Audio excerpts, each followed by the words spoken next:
Welcome to the Garden of Books.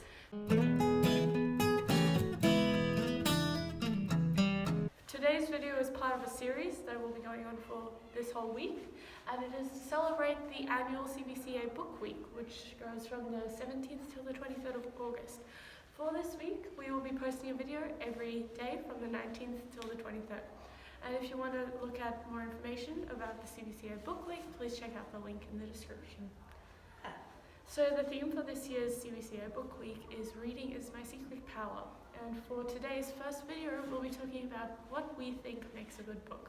Yeah, what us as the readers have observed from all the books that we've read and see, I really like this element in this book. This is what makes a really good book and what I look for.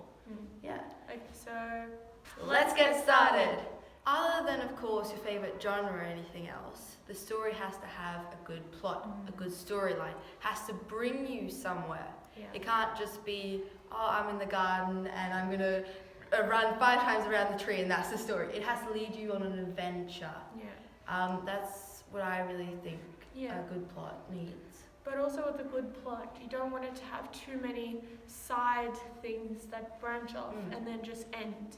That's also where the whole idea of Chekhov's gun comes in, which is the idea that if you introduce an element in scene or Act 1, then you need to be able to use that element by Act 3.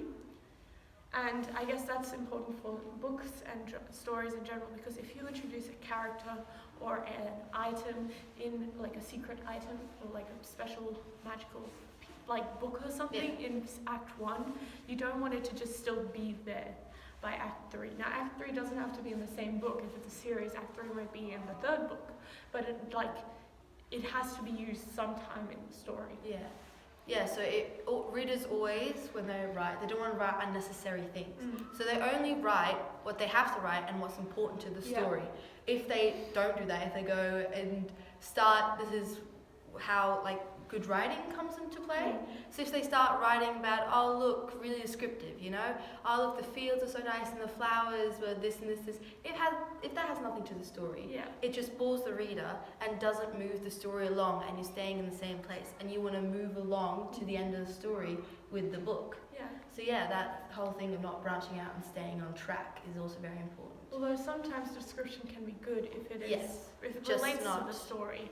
And that's also to do with characters. You want interesting characters, and you don't just want characters. I'm sure we've all read books where the characters are just explained by, there she walks in with her beautiful blonde hair blowing in the wind, and her piercing blue eyes are like ice as they stab right into his heart. Unless she is a snow queen, that doesn't matter. And I'm sure we have read books like that, which don't become our favourite books because the author has waffled on about character description. But which is also why we need interesting characters. I've read a few books where I'm like, what are you saying? Exactly. This has nothing to do with the story. You're just going on about this. The reader wants characters in the book that we can relate to in one way or another. And we don't want perfect characters that we just look up to. We want characters that have flaws and that have things that they need to work on, because every person has something that they can work on, something about their personality. Everyone wants to be perfect, but that's just not how the world works. So you can't relate to that. And also, they don't make interesting characters. If your character is really smart, but also really strong, but also can fly, and is also really beautiful and gets all the guys or girls, that's not interesting. No. You just be like, perfect, know-it-all. Unless sometimes that can make a good antagonist. That's true. But the protagonist... Also, if they think they're just these knees. Yeah.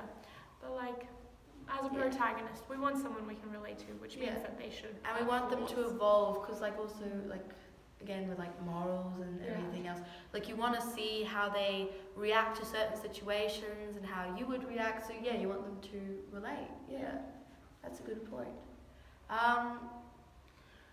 One more thing is, with a story, you want it to especially fantasy stories or stories where you have to create a world. You want this world to seem real, it has to be a world that can it actually exists in, or that's something that we can imagine that could actually exist.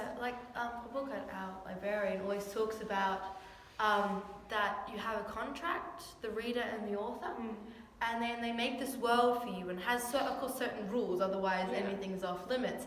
And if they break those rules, then the reader can't be immersed in this world anymore. That's also important. The reader has to be able to like go into the book, so they're not anymore in this world, you know. They're into that world of the book and really engage with the story. And so they have that contract between the reader, and they make these beautiful worlds that you get to experience in these books. But once they break those rules, then it doesn't exist anymore. Something else that readers often like is foreshadowing in books. Yes, it's really, Harry Potter is a great, like first one she didn't know exactly, but when you read a series and then once you know the ending, if you reread it again and you can see how parts of the beginning, it's so clever. Like I love some foreshadowing Harry Potter. It's just like this minor thing happened, but it makes something bigger happen at the end. And when you can see that on your second or third read through, it's just an incredible experience for the reader. Yeah, because I love to reread books. And also a thing that's annoying for the reader, but we actually secretly love. Yes, cliffhangers at the end of chapters. It is so frustrating, but it makes you want to read more. So it's like, why did you do that? She just literally jumped off a cliff in this chapter, and now you've just stopped it. What are you doing? I want to read more. So it's actually good because then it's not boring. It grasps exactly. It's not just and they lived happily ever after at the end of every chapter. It makes the story interesting. Exactly. But again, you have to be careful that you can't have too many of those. Otherwise it gets confusing. If you keep moving from scene to scene to scene in different parts and of without the world. having an ending to it as well. So that was our what we think makes a good book. So we're just going to tell you what our favorite genres are. So I definitely like in a book strong female character. I really don't like damsel in distress. I mean, the woman doesn't have to be fighting with swords and stuff, but has to have a strong will. Morals.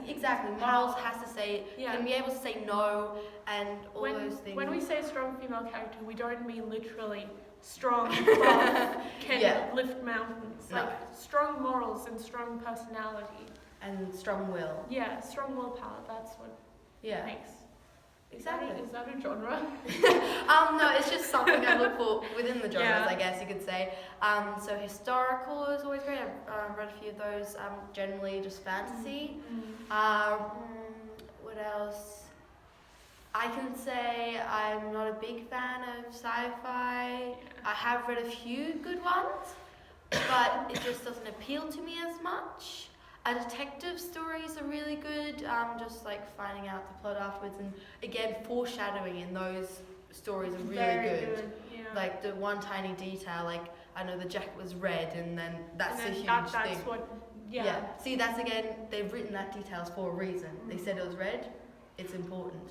And I guess something also I don't like, which Larissa does like, is time travel. I like time travel, but I just get a bit annoyed sometimes because the paradox between when you go back and then you change something and then nothing happens in the future. Because I always think of the butterfly effect, so one little thing can change everything. So Well, my favorite genre is also, I think it's also kind of a medieval, but I also, that's the reason why I like time travel as well, because I like it when characters from the future, from our time, can go back into those times and experience it. Because you wish you could? Because I kind of relate, I want to relate to that character more than a girl in the 1500s who is a peasant and has to feed chickens all day. I can't really relate to that. One thing, just with that I don't really like, whilst I do love detective stories, especially in film, I don't really like reading them because it just makes me really tired. And I feel especially detective books have a lot of cliches in them.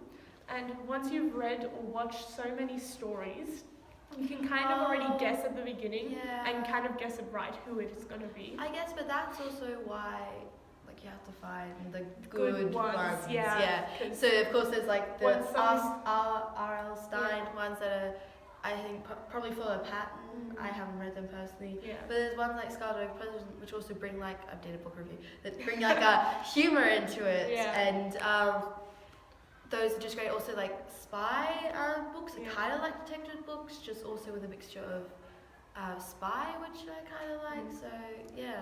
One of the like book genres that I don't really like reading in like a hard copy book version is like romance.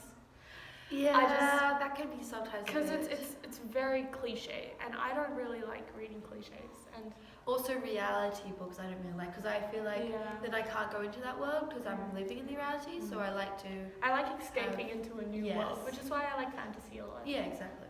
Okay. Yeah, but I know lots of people like Diary of the Wimpy Kids and stuff, but it's just not my cup of tea. Yeah. So anyway, thank you so much for watching. Make sure to check out tomorrow's video where we will be talking about our favourite books, and we're going to be playing a little game with that. And all of the other ones all from the of week the as other well, ones of course. in this week. We will be putting a card up somewhere with it.